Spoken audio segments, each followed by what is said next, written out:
From Joe Rogan having his classic MMA suggestions all the way to something like Colby Covington being cringe on stream again today, we are going to be recapping and reacting to everything that went on in the world of MMA this week. Hello everybody and welcome back to another video. If you are new here, my name is Kyle. I am your guy with too many YouTube channels. Guys, let's get started with the first post over here by Dovey. Paddy Pimblett with an interesting take regarding Michael Chandler cheating in fights. I have not seen this one. If you guys are new to the channel over here, we have these things picked out for us, and if I come across something that'd be interesting, I kind of weir them into the video here and within the planning. Okay, let's watch this video. Bad when Michael Chandler's contemporaries all come out and in droves call him a cheater. You know, you've seen Dustin Poirier lead the league with that charge. And but how long was the Poirier fight ago? And I'm not saying that Dustin shouldn't let it go or anything, but it's crazy that Dustin still just hates the dude. She piling on a little bit during the UFC 313 fight week. What do you make of all of that? And are you mindful of that going into the fight? If you're not cheating, you're not trying. You know what I mean? Like, has Paddy really cheated? I don't really see him cheating too much, but maybe I'm just not remembering that. that's on the ref. Yeah. It's not really. He's just throwing hammer fists at the back of Charles Oliveira's head. Charles either needs to move his head, or the ref needs to say something. Okay, but like Charles might not be all there if he's getting on the if he got rocked and on the ground getting pounded on the head. It's the ref's responsibility. He's right, but like you still you shouldn't be cheating. Like I disagree with if you're not cheating, you're not trying. Yeah. Like. I did watch that fight the other day, though. He does hammer fist now 12 times on the back of the head. Just like that. And he knows what he's doing. Yeah. My favorite about Michael Chandler is like when he gets caught out, he's like, like as if he's not doing it. It's one of them, like the ref. Like there, if I was in that position, I'm Charles, I'm saying, ref. Right. You know what I mean? Right. What are you doing here? Like that was some bad refereeing right there. Absolutely. But obviously I've seen the Poirier one as well. Poirier saying he tried to fish hook him to get the choke and stuff like that. That's actually wild. It's wild how much he cheats. Like, I don't know why it has to do with something about like what the UFC wants. They don't want fights called. I don't know if they don't want points deducted, but there needs to be a change in MMA, man. I'll do the same thing as Poirier. If that happens, I'll bite his finger and try and cut it off with my teeth. Like, it's one of them. Yeah. But I always say... Could you imagine, actually, Paddy Pimblett biting off Michael Chandler's fingers? But it might take something like that because the refs won't do anything about this. Korean John had this to say about it. It's a fight, and sometimes fighters do crap on autopilot because they want to finish the fight. I agree with Paddy. It is on the ref to implement the rules and penalize fighters for breaking the rules. If the refs don't enforce the rules, what's the point of having them? That, at the end, is especially true. And I understand what Paddy Pimblett was saying, don't get me wrong. I just disagree with it in the sense where, like, you know not to cheat, don't cheat, have some self-respect. Things happen on autopilot, but when things like Michael Chandler happen, just the constant cheating over and over again because obviously he knows that he can get away with it. Kyle had this to say, Paddy's right. However, I do think with something as potentially as dangerous as the hammer fist to the back of the head, something needs to be done. Shocking refereeing, and the Chandler didn't need to do that. Yep. I agree with that. He knew what he was doing. He wasn't rocked. He wasn't on autopilot. It was hammer fist after hammer fist after hammer fist. The UFC has a real cheating and refereeing problem. Completely agree. They've had one for a very long time. People just cheat so much. It's ridiculous. Let's continue on, though. Dovey posted this again. We're back at Dovey over here, okay? Colby Covington guest asked, what are you doing if you see Polyana Viana on stream? Let's see what he had to say over here. I haven't seen this one. If I see Polyana, that's funny because I literally saw Polyana in the cafeteria at the UFC PI. And she looked at me and she wanted me to come over and say hi to her. But, you know, come on, bro. I ain't wasting my time. You can't make a hoe a housewife. Like, guys, I will say it until I'm blue in the face, man. I don't understand why people take this so seriously. It's just, it's so ridiculous to me that it's funny. And that will forever be how Colby Covington is. I cut her off originally for a reason. I stopped talking to her. Like, I cut her off. That's why she started going out to the media and trashing my name because I didn't want none of that Brazilian stank. Like, wow. That shit was, wait, did he say steak or stank? I didn't want none of that Brazilian stank. Like, oh, that shit, I think he said steak. I thought I heard stank at first. It was nasty. I got 10s and up to get. Miami, South Beach, Mamacita, so I ain't got time for that shit. I miss what Colby, I don't remember who it was, but Colby said like only 6s and up to somebody. That's like the best insult. You know, and then Pereira, you know, he had to get that sloppy second. So, you know, I wonder what that was like. Oh, oh, I wonder what that was like. Why do you have to add that on the end of it? Guys, I will never understand why people take that so seriously. It's just funny to me. This was hard to watch. See, it's not hard to watch for me. It's just dumb, man. It's just dumb.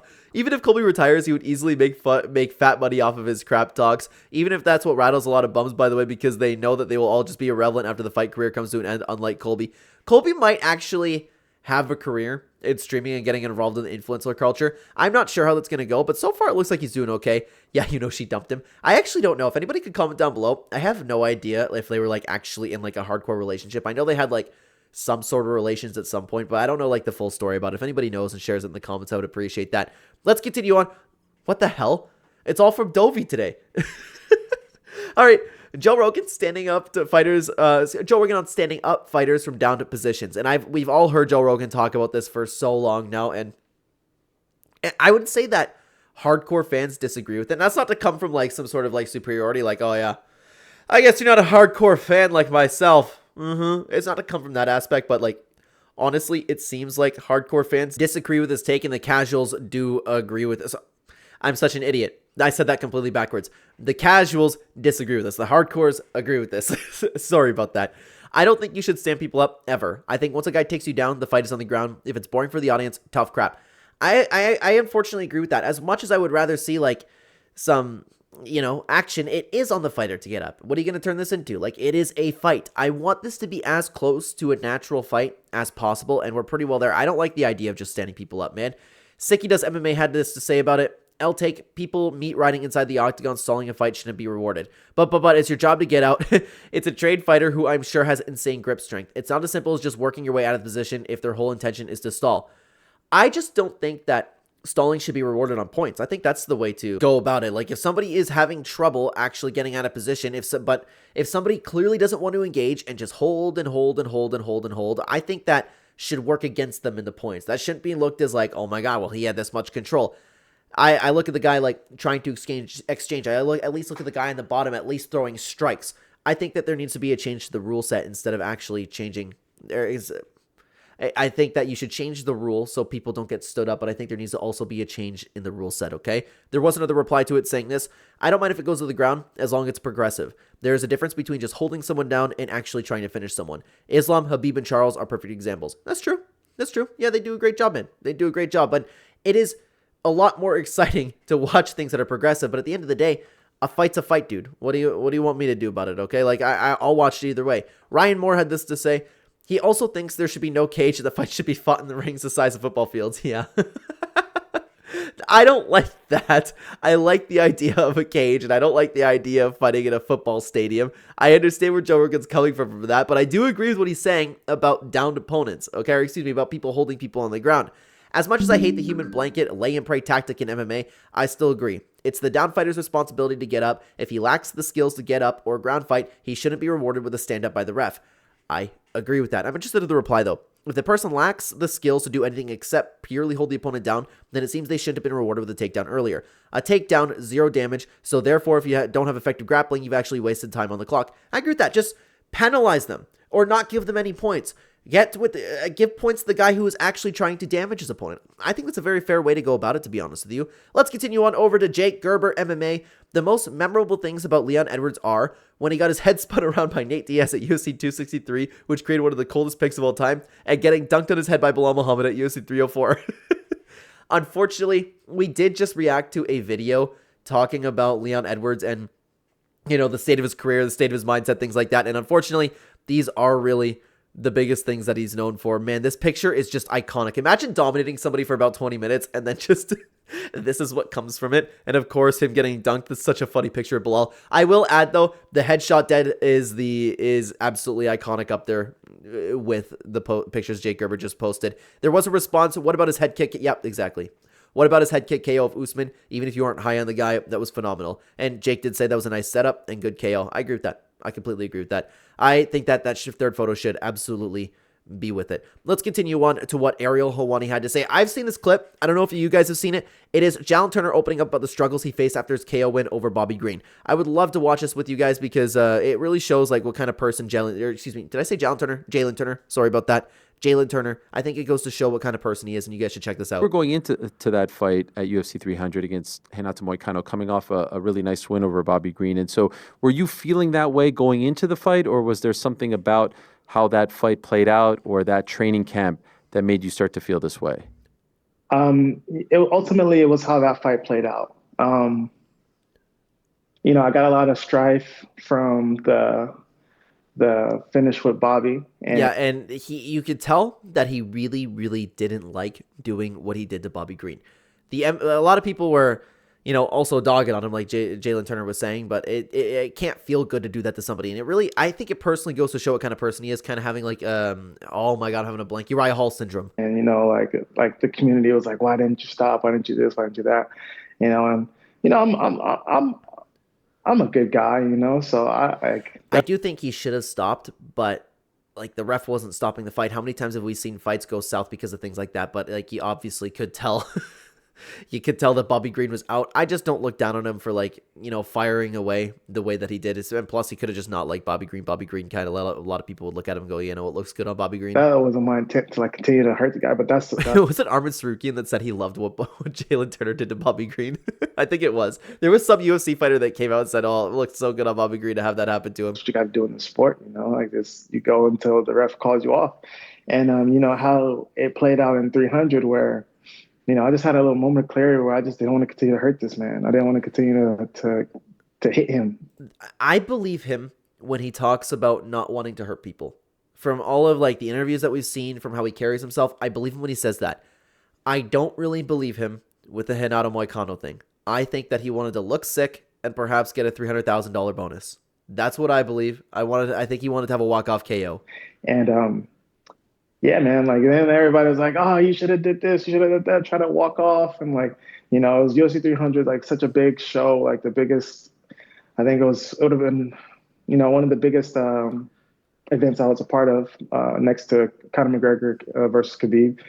And, I just really wanted like a big redemption moment. Like, okay, I'm going to do this. The UFC was hyped for me to be on the card. And everybody was. Everybody seems to like Jalin Turner's fights. And again, it's important to note, I do believe him in the sense that he didn't want to hurt Moicano. I believe him that he thought about that. I just think that was the mission there, was to look cool.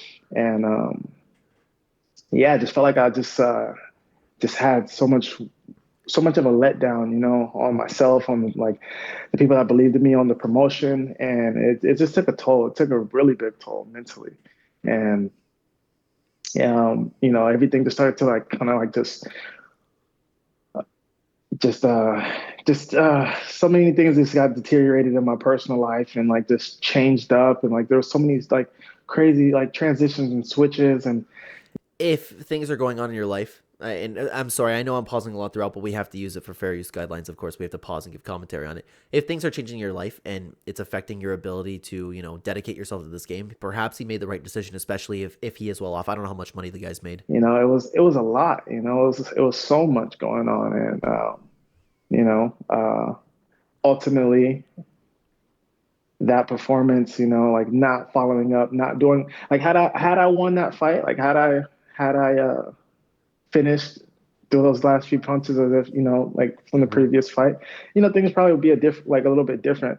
But, like I've already been getting a little burnt out from the sport. Like I've already been like losing my love for it a little bit, but. And I like the fact that he's getting out of there, because it didn't look like I know it's easier to say now, but it really didn't look like he was all that ready, especially in his last fight. It looked like he didn't have like the grit to be in there, and I think it's a good thing that to actually recognize that and perhaps move forward with your career. Hopefully he finds it again one day. He can come out of retirement. I was still able to go in there and do what I do, but yeah, I just don't feel it anymore. I feel like my why is gone. I feel like my fire is just dwindled too much to perform at the level that the UFC asks for and demands, and where I want to be. And I think that's an incredible way to look at it. So I wish nothing but the best for Jalin Turner. I always like the guy, and I hope that he succeeds in whatever else he happens to dive into. Hopefully he's made enough money to, be set, at least for the time being. There was a few replies to that saying, you can tell a lot of casual fans haven't fought before. You hear this argument a lot in gyms where guys feel bad for knocking out their opponent. It doesn't feel good.